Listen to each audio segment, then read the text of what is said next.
So this entire training is split into 3 parts.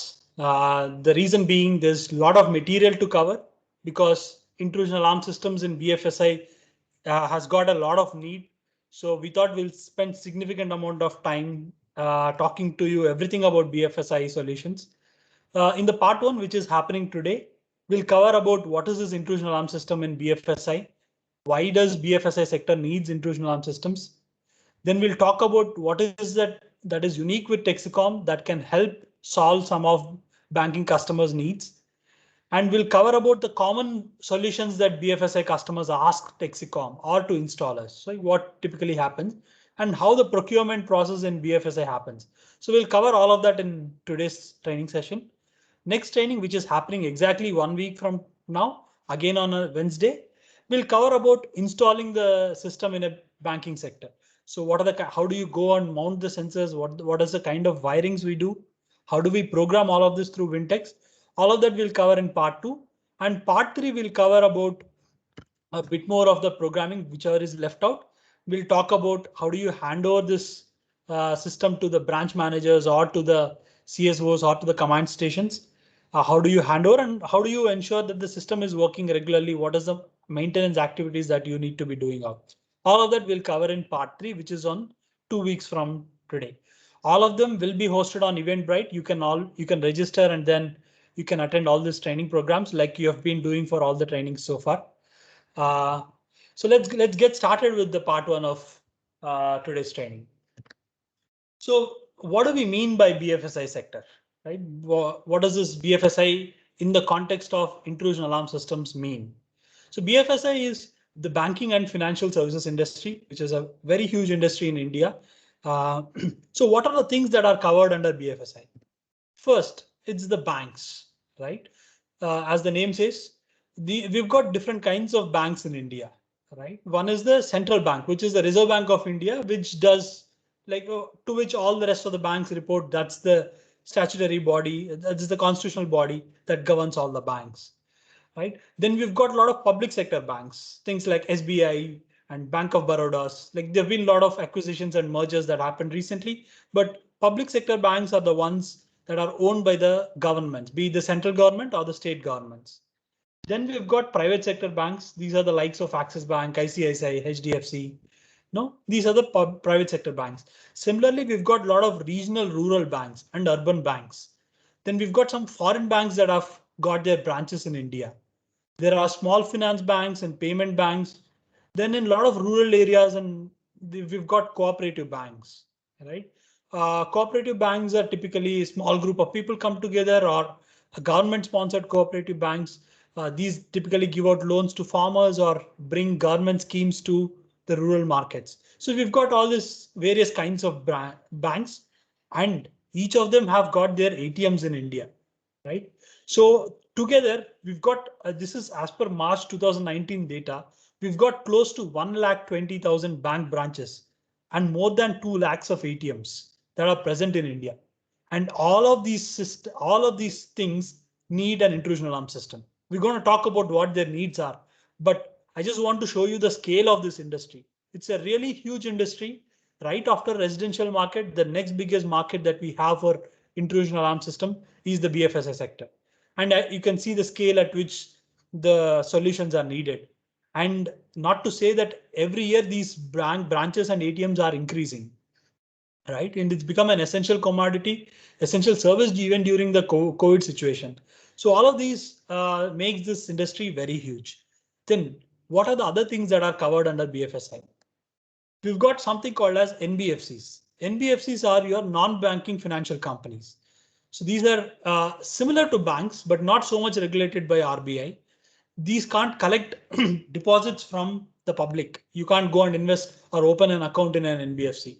But NBFCs discharge loans, right? There'll be different kinds of companies on what kind of loans they give out, be it the asset finance or gold finance, mortgage companies. There are various kinds of NBFCs in India. So an example would be Manappuram or Muthoot, Bajaj Finance, right? Or Shriram. So these are companies that, they typically give out credit based on, be it if you want to procure a tractor or let's say some equipment for your factories, or let's say you want to mortgage your gold and then get some loan, or if you're building a house, these people give out credits based on some collaterals. So you've got these various kinds of NBFCs. Again, these are other customers who also need intrusion alarm systems because they've got properties and assets to protect. This is again as per the Ministry of Corporate Affairs website. We've got over 35,000 NBFCs that are registered in India, and each NBFCs have got multiple branches. For example, companies like Manappuram would have something like 4,000 to 5,000 branches, right? Muthoot, again, they'll have some 3,000, 4,000 branches. So we're really talking about a very huge industry that has needs of banking, that has need of intrusion alarm systems. So this is what we mean by BFSI when we talk about the intrusion alarm system industry alone, right? I'm not talking about rest of the services, just for intrusion alarm system needs. These are the kind of customers who are to whom we are talking about the solutions in this training. All right. So just to tell you the credibility of Texecom across all these customer segments, right? These are some of Texecom's customers who are already taking solutions from us, right? We've got a mix of different kind of customers. We've got private sector banks like Axis Bank. We've got the central bank, Reserve Bank of India, across their 10 to 15 odd branches of Reserve Bank across the country are using Texecom systems.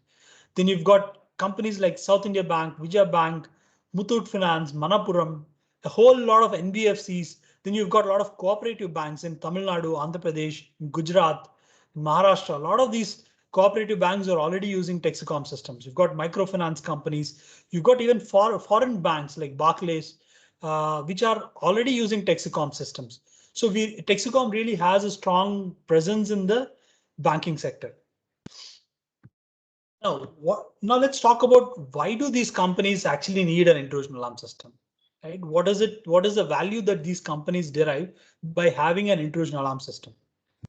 The very first thing and very obvious thing is that they want to protect the cash, jewelry, and other valuables, right? The banks are the places where we typically go and store our money, though it's lot more getting digitized, but still each of the branches have their own cash and jewelry to maintain.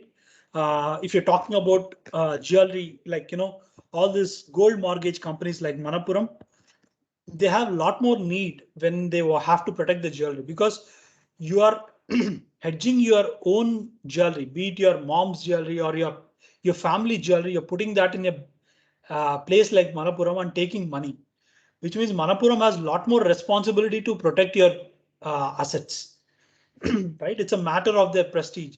So there's a lot of info, and burglaries in any of the bank bring a bad image to the bank and its credibility. So which is why banks are very careful and they want to protect the assets that they have. And that's where the need of intrusion alarm system comes. They want to prevent burglaries. Then the second important thing is their employee safety. Right? In a bank, you've got like a lot of employees, and then there are multiple cases which we have seen through our newspaper articles that we often hear is that there are a lot of gunpoint burglaries that happen, right? And in such cases, the safety of the employees become even more important. So that's another reason why banks are very concerned about the employee safety, and that's why they buy intrusion alarm systems. And the third other important thing is intrusion alarm systems are a lot more proactive than video surveillance equipment. Right? It's not to say that video surveillance systems are not useful. Yes, they have their own need and value, but intrusion alarm systems are looked at as a more proactive system. In a video surveillance, you are mostly capturing what is happening. You're not alerting when the event is happening. So unlike video surveillance, intrusion alarm systems tell you when there is a burglary, right? And typically imagine like the case of midnight when the bank is shut down, you don't have any power. In such dim light, video surveillance systems cannot do much. Though you have got nighttime in low light cameras that can capture even when it's completely dark. You've got such solutions, but again, they become very costly and they're not effective in preventing burglaries. Though there are all this, video analytics and image processing, which tell you if there is a human movement. These advancements are happening, but still they can't beat what an intrusion alarm system does. That's why an intrusion alarm system becomes a lot more important. Another important thing is that the intrusion alarm systems are mandated by RBI. If a bank needs to open any branch in any part of the country, they first need to have certain basic security equipment installed in the branch, and only then can they move ahead and start the operations. These are mandated by the Reserve Bank of India, and banks need to comply to this. So that's another reason why banks install an intrusion alarm system. And another important thing, and an important trend that we are seeing in the banking industry, is that banks want to monitor all their branches from one central location. There's a need for central monitoring of their alarms, and you can't do that with video surveillance. Imagine 1 MB, 2 MB coming from each of the branch, and you've got like 3, 4 cameras. You want to monitor 1,000 of your branches, right? For example, so SBI have got like, let's say, some 20,000, 30,000 branches across the country. So you can't have all the video surveillance feed coming into your central monitoring station. And you can't watch one branch at a time, right? You've got thousands of branches. You can't be watching all the cameras all the time. So what intrusion alarm systems does is, intrusion alarms are very low on bandwidth and they don't consume a lot of your bandwidth. And they'll tell you when to actually look for an alarm. When an alarm comes, you can actually open that video CCTV and look what is happening. You can do video verification. So intrusion alarm systems give you an additional amount of intelligence, and they have that's how uh, intrusion alarm systems are becoming more and more relevant in banks where they have got multiple branches and they need to be monitored in one central location. Right? These are some of the major needs why banks have a need for intrusion alarm systems. We'll go into minute details as we move forward in the training. Before I move on, I just want to say a couple of things. If you have any important questions, please park them towards the end. Towards the end, you'll all get an opportunity. You can unmute yourself and then ask questions. At the moment, you'll all be muted. But if there is any other important question, you can type it in the chat box, and my teammates Ribu, Monish, Amol, or Santosh can answer those questions in the chat box. But if you have other questions, you can keep it towards the end. We'll definitely answer those questions. All right, so now we talked about how this intrusion alarm system serves the BFSI market needs, right? So how is the system actually being used? Who are the people within the banking industry who are using these systems, and how are they using it? All right, first, the chief security officer. So every bank typically has a chief security officer who is responsible for everything related to security for this industry, for their branches. Right? As a chief security officer, they use intrusion alarm systems for their security audits and for compliance purpose. They typically derive reports of what really happened on yesterday, how many alarms happened, where have you seen burglaries. So they use it for their reporting purposes and they use it for their security audits. And chief security officers also have a responsibility to perform post-mortem analysis and give an explanation as to why a burglary or any security incident happened in a site. Right? So chief security officers also use intrusion alarm systems and its event logs to look at alarms and do post-mortem analysis as to how a particular burglary happened, what are the loopholes that the bank has, and how can they go about addressing these things. So it also helps chief security officers in these three aspects. So this is how an IDS is typically used by a chief security officer. Then another important person in this ecosystem is the branch manager. Right? A branch manager is the one who typically engages with the intrusion alarm systems very often. So whenever they open the bank, they disarm the system. When they close the bank, they arm the system. So this is like locking and unlocking your bank. I hope you guys understand what an arming and disarming means. Um, this is how a branch manager typically uses. And they also use something called as a duress alarm or panic alarms whenever there is any threat of a burglar. We'll cover about what a duress alarm means, but these are alarms that you can trigger and inform any emergency response teams or your central monitoring station if there is any armed robbery that is happening at your site. Right, so that's the duress alarms. So these are people who are present on the ground in the branch. So that's how they use the intrusion alarm systems. Then if the burglary happens at the night time, branch managers are also informed of the burglary and they get alerts, be it in the form of an SMS or phone calls or mobile app notifications. So and then the branch manager can take the necessary steps. So that's how the branch managers use the intrusion alarm systems. Then you've got another important key member in this industry, which is the central monitoring stations. So the central monitoring stations are a bunch of people who are monitoring the alarms that are coming from various branches of the bank. So there are again two different ways in which the CMS operates.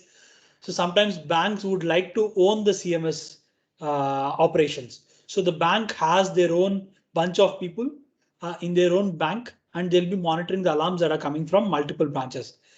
But in some banks, it is also outsourced. So it will be another alarm monitoring company who will be monitoring the alarms that are coming for the bank. And they regularly interact with the CSOs and then provide any reports that are needed for the bank. And they are responsible for monitoring the assets. Right. Then they also do the health checks, which is like to ensure that all the systems are online and the sensors are working, the panels are working, the systems are being used regularly, being armed regularly, being disarmed regularly by the branch managers. So that's another important function that the CMS does. And obviously they are also alerting the emergency response teams. Obviously they can't go and respond to an alarm that happened in a branch X in some part of the country.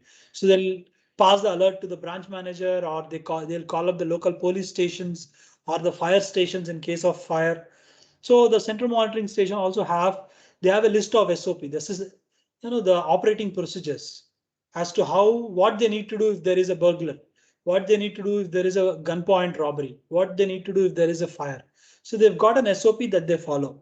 So these are the three important people within this BFSI sector who will be using the intrusion alarm systems and the various kinds of functions and the utility and the value they derive from the intrusion alarm systems.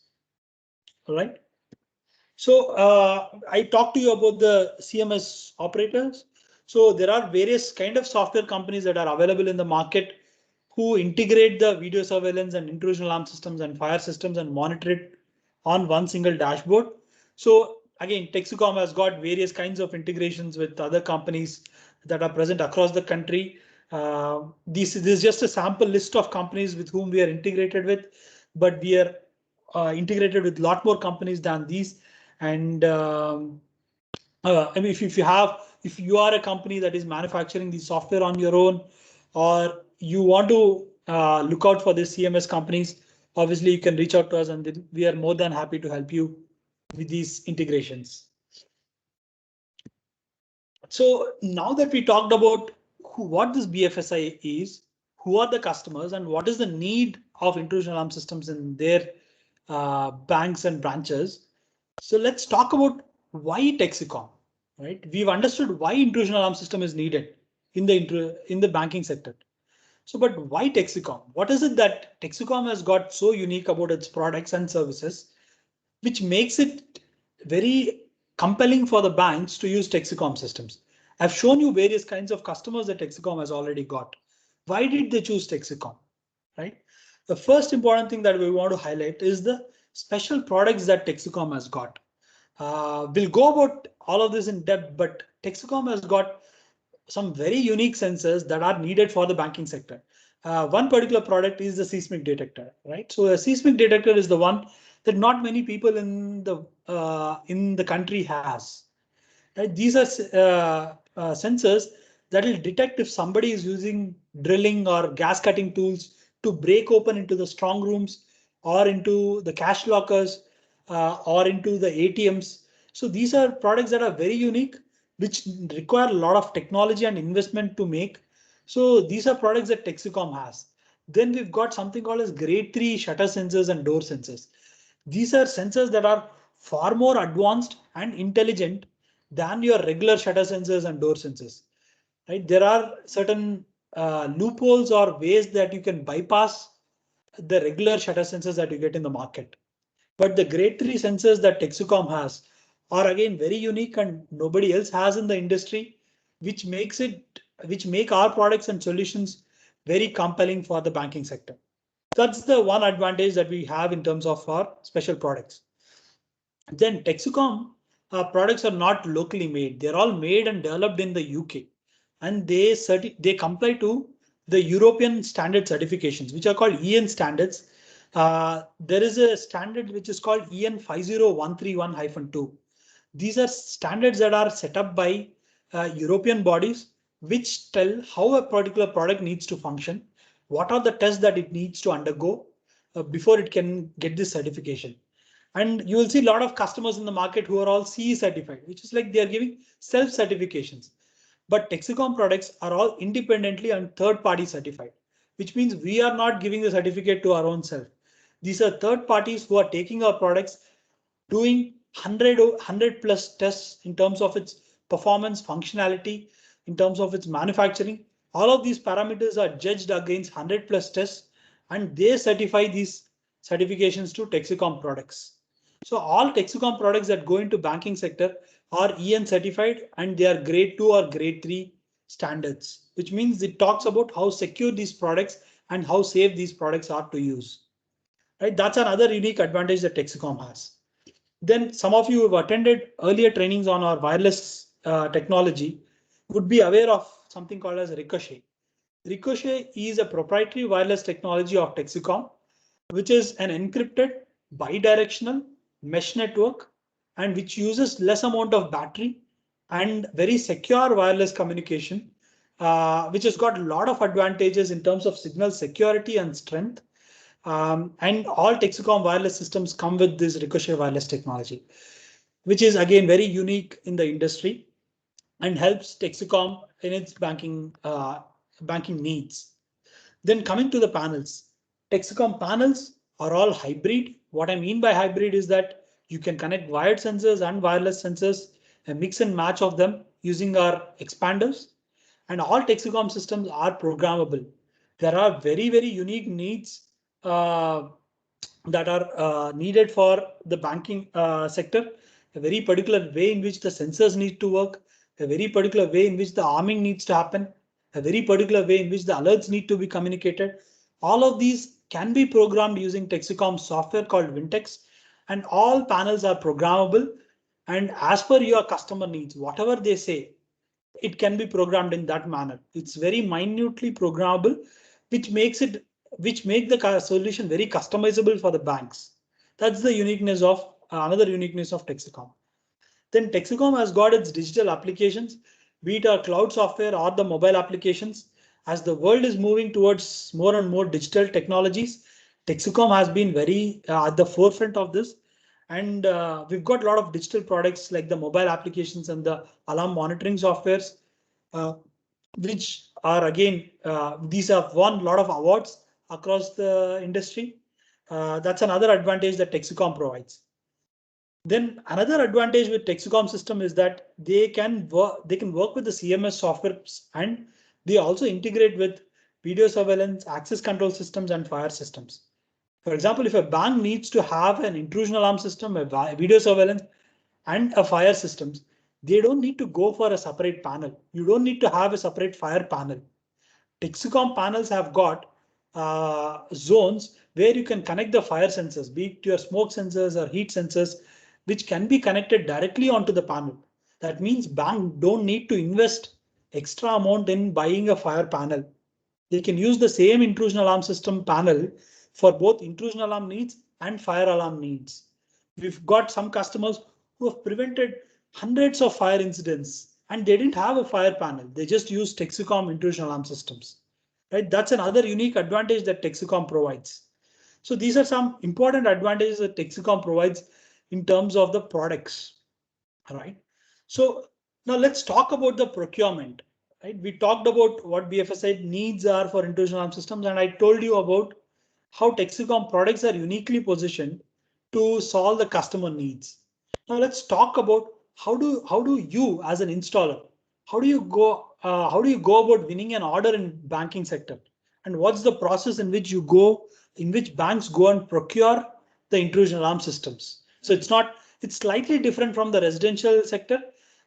In the previous trainings, we looked at how a residential user, how as an installer you can sell intrusion alarm systems to the residential users.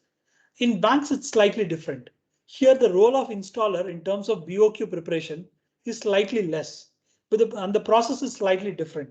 So let's go over how the procurement happens in banking sector.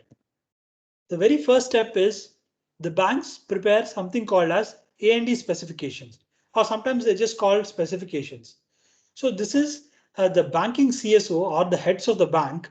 They decide what is the kind of system that they want to install across all their thousands of branches, right? So how do they go about coming with these specifications? So they sometimes meet consultants, right? There'll be a lot of these security consultants who work with the bank and they identify what are the loopholes, where are the security threats for the bank, and then they suggest what kind of security products that they need to be procuring. So sometimes the banks take the help of the consultants.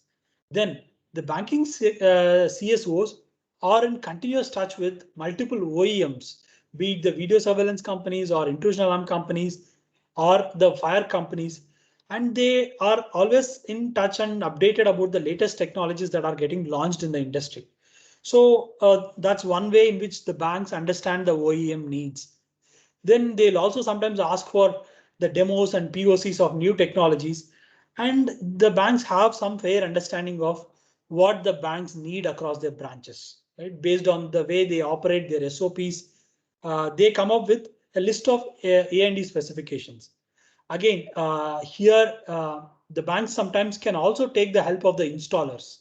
Installers sometimes can act as consultants and suggest to the banks, look, these are the kind of things that you can go and put it in your branches. Here, this is the latest kind of technology and products that are available in the market. So as an installer, you can also go and influence the bank about what they need to be procuring. And based on hearing all these needs, the banks come up with their specifications. So again, just a word of caution. This is not necessarily how every bank operates. This procurement procedure is not common across all the branches. There'll be slight variations, but I'm trying to tell you the common method in which the banks go about procuring these devices. It will vary from bank to bank. Now, after they compile all the specifications, the banks come out with something called as a tender document. So a tender document is floated on their websites, and sometimes the newspaper ads are also given about the tender. These tenders will have all the specifications that we looked at here mentioned on the tender document. So they'll talk about, we're going to need so and so products. These are the kind of panels. These are the kind of sensors we need. This is the kind of capability we are looking at. And all these specifications are mentioned in the tender. And these tenders are open, put out in the public. And third thing that happens is the banks typically called for something called as a pre-bid meeting. For the tender that is floated, installers are supposed to put the bids that, you know what, I'm going to meet these specifications and this is how much it's going to cost for me. And the installers put a bid. So before the bidding happens, there is something called as a pre-bid meeting. A pre-bid meeting is a place where the banks invite all the installers to attend this meeting, and there'll be a representative from the bank. It could be the regional security officers or the chief security officers who will be there, and they will answer any questions that about the points that they have put in the tender. So let's say in a tender, the CSO would have mentioned, you know what, I'm going to need 20 zones in a panel. Right? An installer can ask the bank, why do you need 20 zones? Or what is the use that you're looking at when you say a sensor needs to detect so and so thing? The installers can ask the questions and get clarifications from the bank. Or the installers can also suggest some of the thing. They can say, look, they can suggest to the bank if they find that there is a better technology that is available to solve the very same need. Right? If the bank is saying they're using a normal shutter sensor, as an installer, you can say that, look, you can suggest, look, you can go for this particular kind of a sensor, which has got a lot more advantages. So in the pre-bid meeting, an installer can ask question and answers, get answers from the bank. They can provide suggestions. They can seek clarifications. They can suggest improvements. Sometimes the bank would say, you know what, you're saying so many of these things. Why don't you go and give me a demo, right? So the installers can also give demos to the bank. So this is all what happens in a pre-bid meeting. Once the pre-bid meeting is done, the installer is pretty much familiar with. They've looked at the tender, they've got their clarifications. Now it's the turn of the installer to submit their bids, right? The bids will be of couple of types. There'll be technical bids and commercial bids. It will vary from bank to bank and their procedures. So typically submitting a bid is a very important and major step for the installer. An installer needs to submit a whole lot of things. First is the technical bid. They'll need to say, look, I'm going to use so and so particular manufacturer's product, and it has got all these features and it will meet all the technical specifications that you mentioned in your tender, right? So they need to submit a technical bid. They'll need to provide the supporting data sheets of the products that they are pitching in the bank. Then the bank sometimes will also ask for the experience, right? The public sector banks will say, will ask you to show you a proof that you have experience installing in a banking sector, right? Have you ever installed in any bank? How many years of experience do you have? How many banks did you serve? How many branches did you install? How many did you complete? How many did you not complete? Do you have any AMC experience in the past? These are some of the things that are mentioned in the tender for which that installer needs to submit the necessary supporting documents.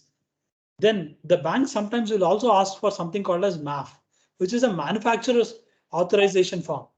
So this is a MAF that you need to get from manufacturers. Are you getting the necessary support from the manufacturer to go and install their products in the bank, right? They'll also ask for the financial health of the installation company.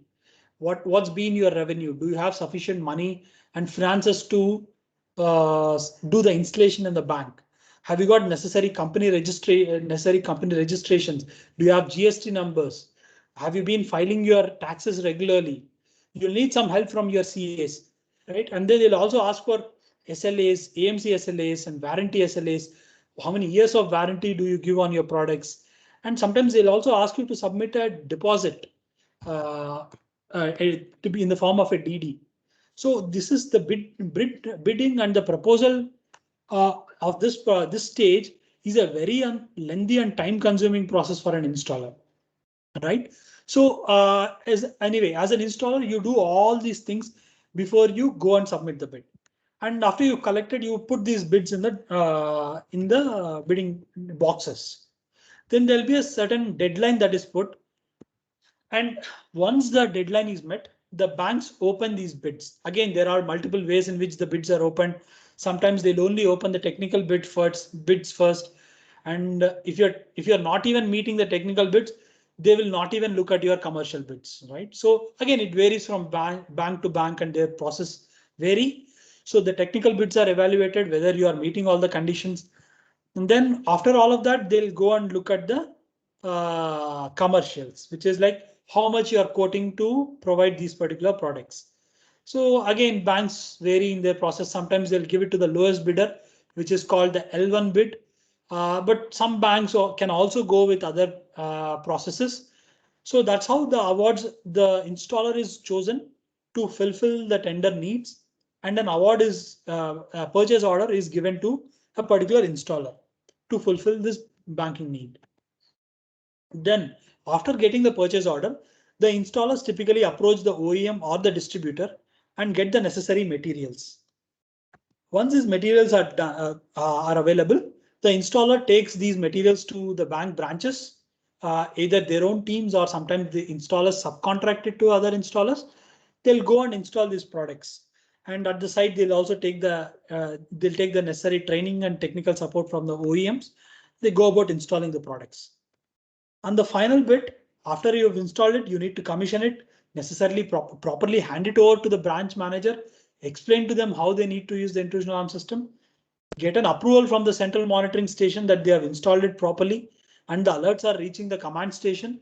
Once all of this is done, the installer then moves to the next phase, which is the maintenance phase. Sometimes banks will give you a 1-year AMC, or sometimes the AMC can be given to someone else, which is the annual maintenance contract. So during these periods, you'll have to make regular visits. And if there are any products that are not functioning properly, you'll need to replace, you need to manage warranties. You'll always be constantly in touch with the CMS companies who are telling you and identifying any health issues with the panels that you have installed. So this is how the maintenance happens. And once the products have been there in the bank for significant amount of time, let's say 5 years or 7 years, again the banks will go for replacement of all the products, right? Every 5 years, 7 years, there's a replacement cycle because there is new technology that is available and things have changed in the industry. So banks will again go for the very first stage. Again, they'll go evaluate new technologies. Again, they'll start with the specifications and this cycle continues for the banks. This is how a typical procurement happens. Here, I want to spend some time to explain what is it that is unique about Texecom and how can Texecom help you at each of these stages during the procurement cycle. Here, in the last slide, I talked to you about the uniqueness of Texecom products, which is winning the hearts of banking customers. But in these services, how is Texecom uniquely present? So one, at the A&D specification stage, Texecom can help installers and the banks to come up with the necessary A&D specifications. Sometimes banks may not have the necessary knowledge to write a very proper A&D specification. So Texecom can provide consultation to the bank and help them prepare A&D specifications. As an installer, if you are trying to approach a bank and you want to have A&D specifications for the products that need to be put in the bank, Texecom can help you with the A&D specifications.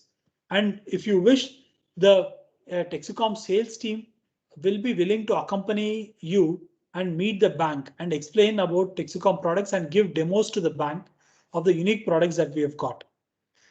Then at a pre-bid stage, we can also help the installers in suggesting the helping them in asking the right kind of questions to the bank, trying to help you talk about Texecom products a lot more confidently to the banks. These are some things that we can do at the pre-bid stage. And during the bid submitting stage, we provide you with the data sheets. We give you MAF. We help you with all the warranty certifications. We give you references on all of that. So that's a lot of help that we do at the bidding stage. And at the procurement, Texecom has got multiple branches of distributors who are present in every major city in the country. So you don't need to worry about procuring your material in any part of the country.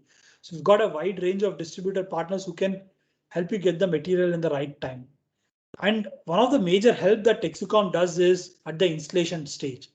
So particularly for banking sector, what is very unique is that if you win an order for a branch, for a bank, you're not going to get an order for one particular branch. You might probably be getting order for 100 branches or 200 branches in one go. And all these branches have the very same BOQ. They will have same set of sensors, same set of panels, same set of communicators, and all of them need to be programmed in the very same manner, right? It's not like your residential case where one house has a particular need and the second house has a different need. In banking sector, every branch that you win an order will have very common BOQ and the very common installation process. So what Texecom does at the installation stage is we give you a very specific training which is focused towards that particular branch. If you're saying I'm going to have an Elite 64 panel with 4 sensors and this particular communicator, we will organize a very project specific training for that particular branch installation. And we prepare necessary training documents. We prepare very specific installation manuals. You don't need to go through the full manuals of Texecom. You can just go through that very specific manual and get your installations done quickly and fast with less errors and bring in a lot more uniformity in your installation. You cut down on your site visits, you fasten up your installations, and you actually win the credit and heart of your customer.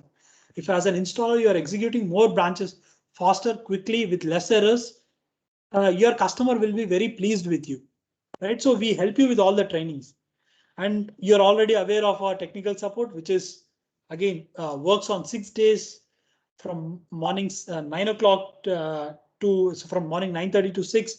We provide support in multiple languages, regional languages, including Tamil, English, Hindi, Marathi, Kannada, Tamil, Malayalam. So we are actually providing a lot of regional language support also. So you get a lot more support and backup from Texecom at your installation stage. And during maintenance stage, our warranty process is very liberal. And when it comes to banking sector, we actually maintain a separate service stock for banking sector. We give you over the counter replacements. So we actually provide a lot of support at the CMS stage. And if you're working with the CMS companies, we offer training to the CMS companies on how to manage and monitor the alarms, what kind of health checks they need to be doing, and some kind of training to CMS so that the CMS can guide the installers who are on the site during the installation. So these are the various kinds of services that Texecom provides during the typical life cycle of the banking sector procurement process. All right. So now we talked about how BFSI needs are and how you go about procuring these devices. So we also talked about what are the needs of banking sector, right? Now let's talk about what are the very niche and very specific needs of the banking sector.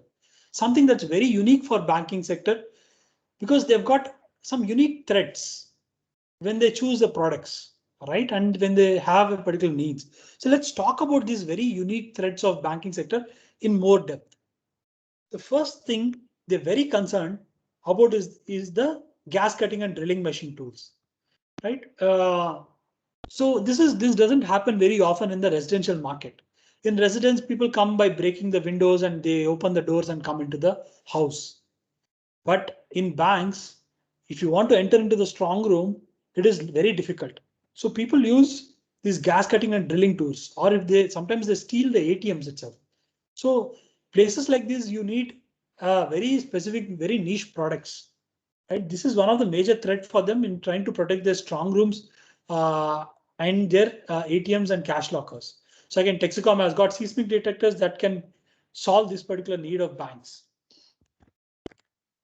And the other important requirement for the bank is they need a AC failover protection. So this is again a very common burglary practice that's happening in banks, where installers, where the burglars are getting very intelligent. What they do is they know that the Saturdays and Sundays are a holiday for the bank. So they go in the Friday evening and they turn off the main power supply. They disconnect the power supply to the bank. So typically what happens is intrusion alarm systems have their own backup batteries, right? If it's a video surveillance system, gone. The video footage, the camera is no more recording and you're no more passing any feedback to your alarm center, and your network switches are also down, right? So that's what happens. So, but in intrusion alarm system, we've got backup batteries, right? When the AC current goes off, the panel goes into the backup mode and the batteries are providing the power to the panel sensors and your communicators. So, but with Texecom systems, you get an additional level of protection, which is if the battery, whenever there is a power cut and it switches over to the battery mode, the panel sends an alarm to the CMS that look, I'm going into the battery mode. So the CMS team can put additional focus and they'll monitor these branches with more focus. Okay, look, here is a bank where the power has gone. Now I need to monitor this bank very closely or inform the branch manager, right? And second stage, when the battery is draining and it is going into the lowest limits, then the panel sends one more low battery alarm. Right now, the CMS needs to get a lot more careful that the battery is also draining, and if the battery drains, the intrusion system will completely get powered off. So it's a second level of alert again you are sending. So this is the kind of AC failover protection that the banks need. They want to be assured when these power cuts happen, and they want to be assured when the battery is also getting drained. This is something that Texecom systems provide, right? This AC failover protection is very critical because a lot of burglaries are happening like that. They go and disconnect the power on Friday, they go on Sunday and do the looting, right? The CCTV is not working, there's no intrusion alarm system, that has got no power. So that's how the burglaries have been happening. So Texecom has got features that will prevent these which prevents these kind of burglaries also. Then I mentioned to you about something called as duress code. So this is again a very specific need for bank. So what's a duress code? So what happens is the areas within bank, So things like your strong room will need additional layer of protection. So even when your bank is disarmed during your regular operations, you might want to have your strong room armed all the time. So when you want to get into the strong room, you need to punch certain code and only then you can open the door. Right? That's an SOP that bank wants to follow. Now, in case of a armed robbery, the burglar will come and at gunpoint they'll ask you to open the strong room door. So in such cases, you will put in the password, open, and then open your strong room and give access to the all your assets to the burglar.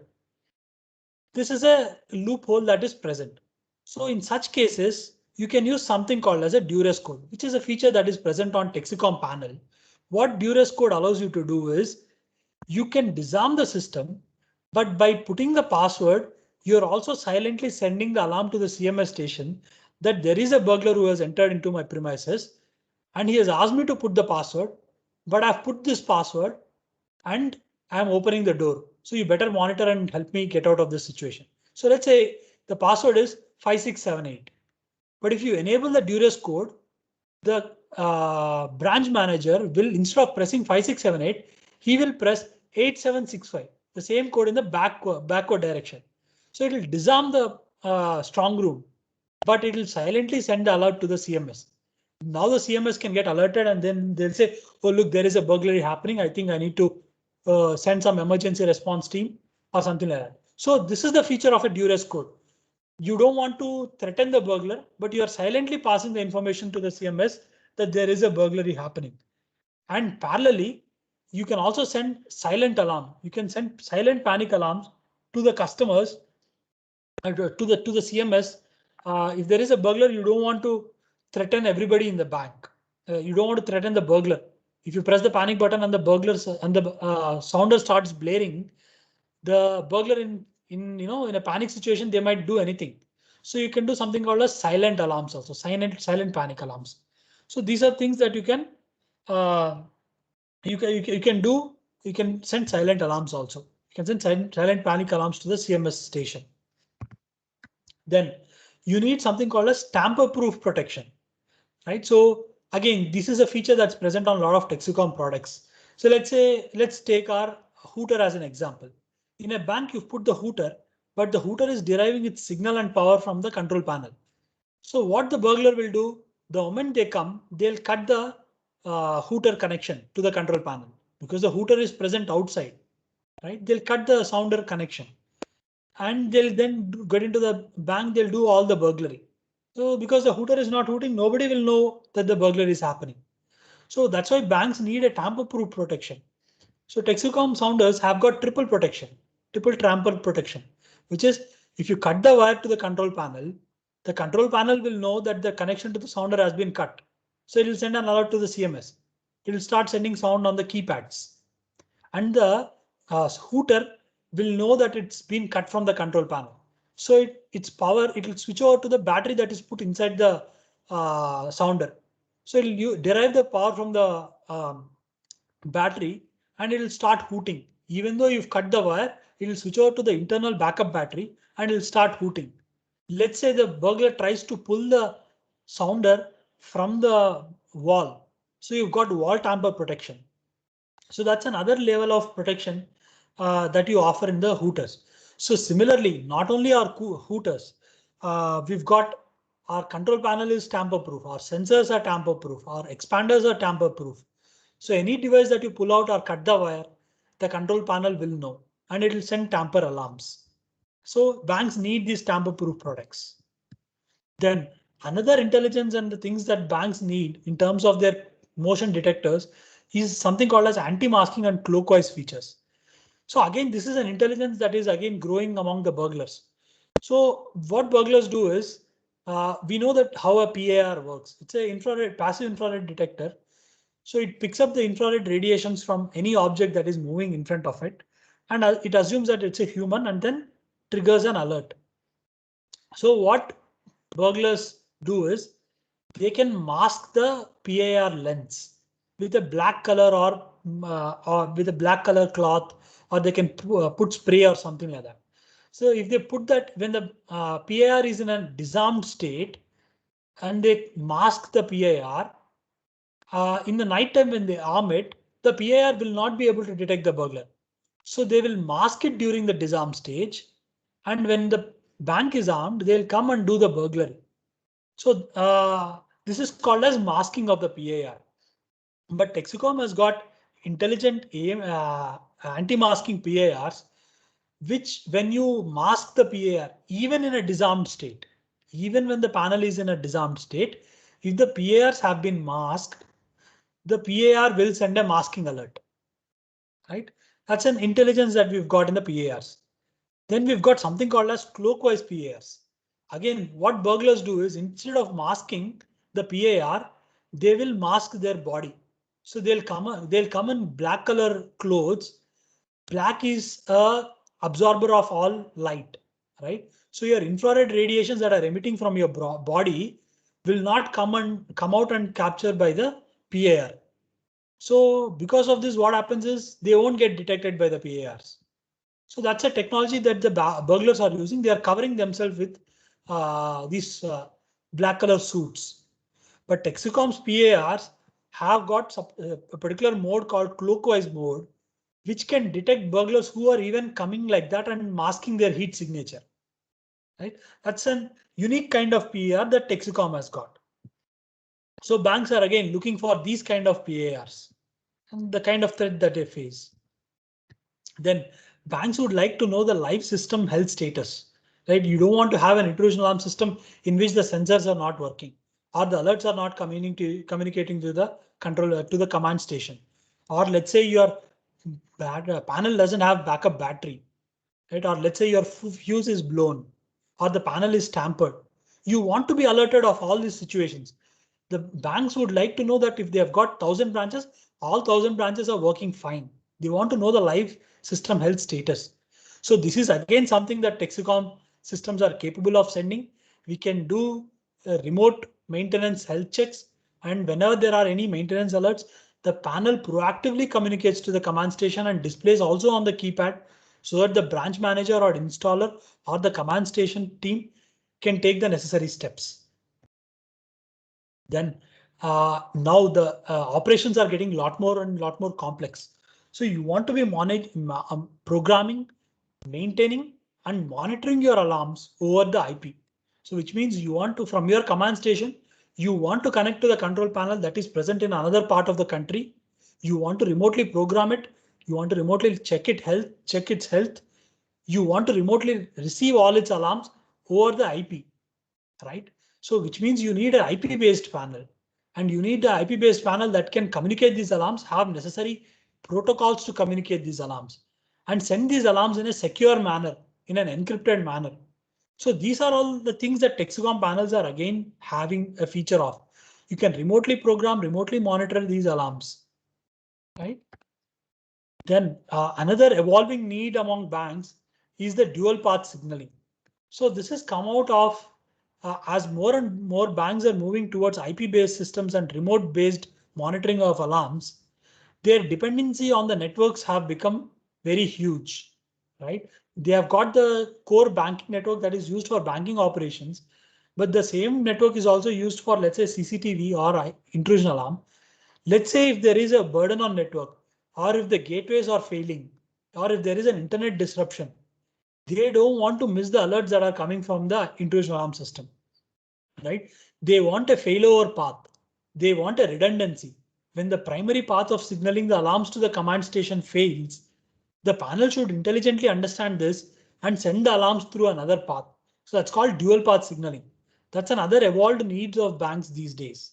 And Texecom has got devices that can do this dual path signaling when the primary network fails. Then another thing that banks have started doing is they've started using the intrusion alarm systems not just for integrating fire alarm systems, but they are also using it for energy management. So the banks know that they've got all these assets and they need to reduce their electricity bills also. So they want to ensure the AC is on at a certain time, AC is off at a certain time.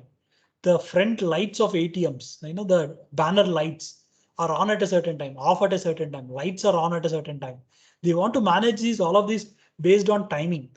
If the temperature within the AC, if the AC temperature within the ATM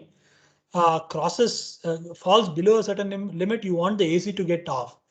If the temperature is too high, you want the AC to turn on. So these are all the things that you want to automate. You want to you want to bring in energy automation based on certain parameters. So these are all things that you can control from the intrusion alarm systems also. So when the bank look for an intrusion alarm systems, they're looking at all these features in terms of their sensors, in terms of the panel, in terms of their communication. The sensors need to be tamper proof. The panels need to be protected against AC failure. The network communication should be protected against any network disruptions. It has to be intelligent than the burglar. It can it can detect alerts from any kind of intrusions. So these are all the evolved needs that banks are having in terms of threats that they have from the burglars and the failures that they have seen over a period of time. And the banks have also installed intrusion alarm systems in various of their branches. Now they understand the common difficulties in managing these assets, ensuring that they are working all the time and they are actually able to derive the necessary return on investment. Right? You protect a single burglary. It's a lot valuable to the bank. It is protecting their name. It is saving their assets. It is reducing a lot of headache on the bank. It is reducing their insurance premiums. So these are all the things that the banks look for when they go for an intrusion alarm systems. These are all the latest requirements that are coming in the market. And Texecom systems are uniquely positioned to solve all these kinds of needs. OK. So now let me quickly show you what is the typical BOQ of a particular bank. Right? What are the kind of sensors, panels and communicators that go into the bank? So I've got a layout of a bank. So you've got the strong room here. This is a bank with an attached ATM. So let's say you've got an ATM station here. This is your lobby area, and there might be some tellers like people, bank staff who are doing transactions to the customers. You'll have a manager cabin and then let's say some meeting rooms, right? So this is typically how your bank is located. So let's first look at the sensors that are needed to protect everything at a bank. First at the strong room. At a strong room, you would need a seismic sensor and you would need a door sensor. So you need a grade 3 door sensor. The uniqueness of a grade 3 door sensor is, you know how a magnetic sensor work, right? You've got a circuitry. When a magnet is very close to it, the circuit is closed. When you take the magnet away, the circuit is broken. So that's how a door sensor works. But one of the loopholes, or let's say a way to bypass this sensor is if you put another magnet and then open the door, you can bypass this door sensor, right? But Texecom door sensors are intelligent. Grade 3 door sensors are intelligent enough that if you can't put another sensor to mask this, you can't put another magnet to mask this magnet. It's a grade 3 intelligent door sensor, right? These are the kind of door sensors that are needed for a strong room. Then we've got our motion detectors. These are the recent range of capture motion detectors, which have got all the anti-masking and cloakwise capabilities that I just talked about in the previous slide. Right? So I've told you about these anti-masking and cloakwise PERs. So Texecom capture PERs have this capability and they are very intelligent.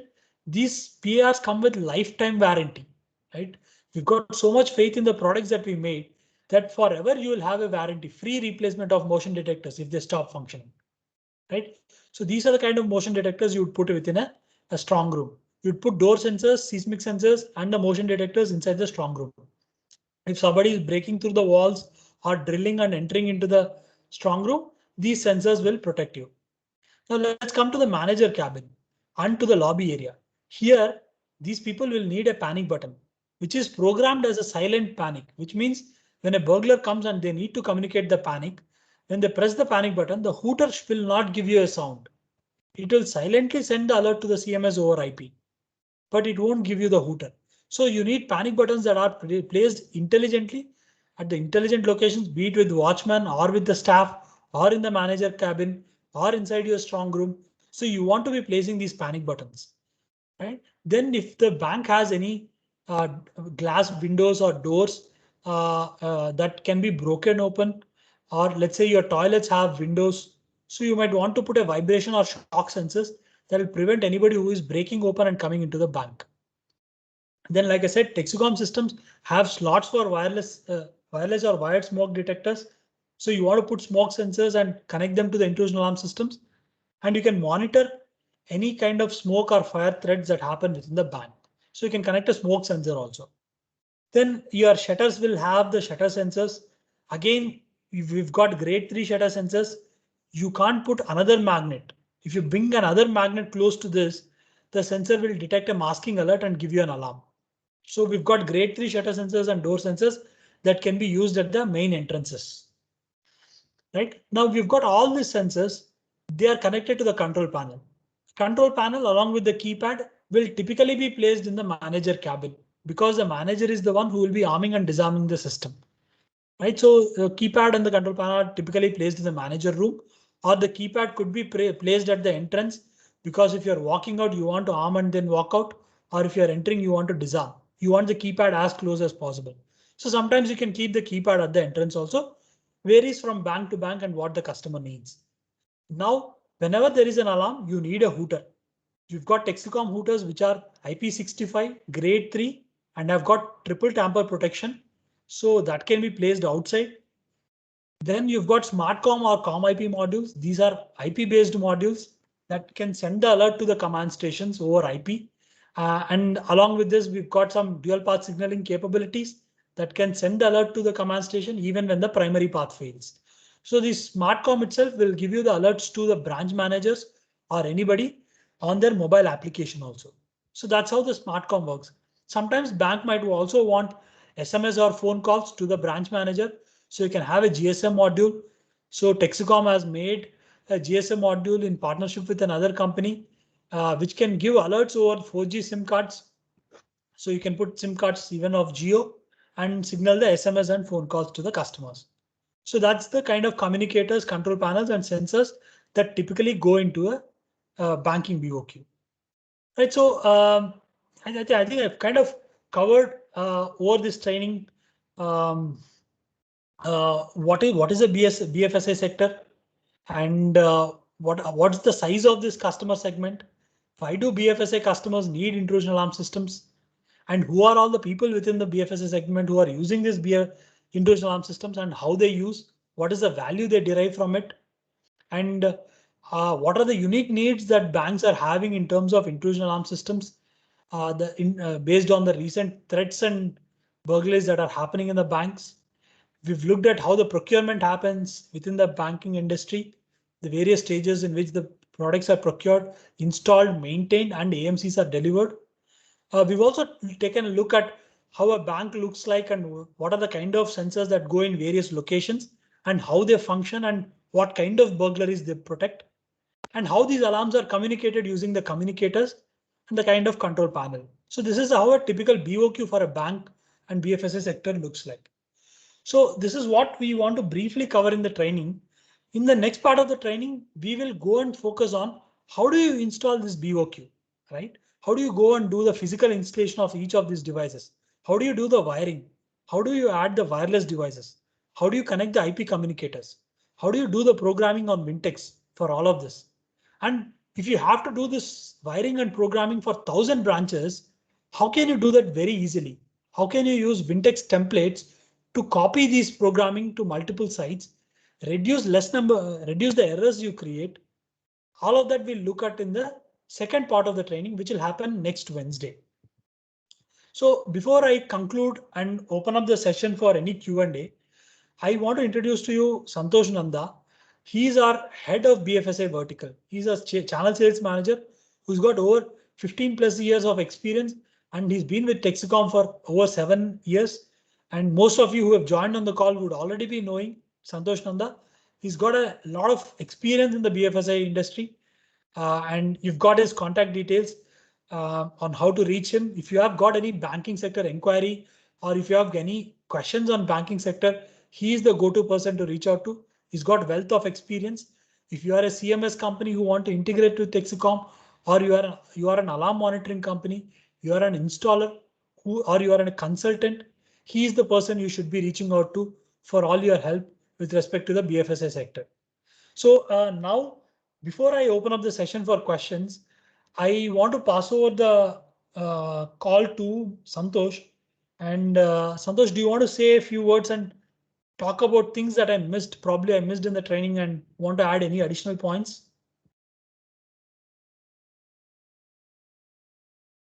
Santosh, I'll pass it over to you. I'll unmute you. Just give me one moment.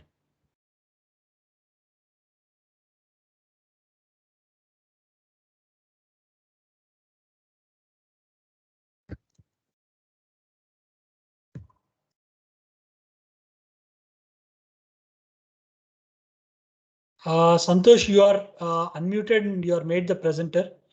If you want, you can unmute yourself and then speak if I missed on any particular topic that I should have talked about. Santosh, are you there?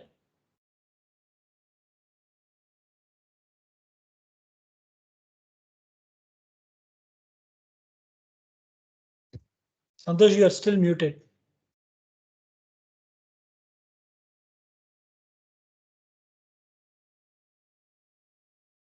All right, so I think I'll probably try and get in touch with Santosh again. He's not reachable. Um Others, I'll probably open up the session for any Q&A. If you have any questions, you can unmute yourself and ask.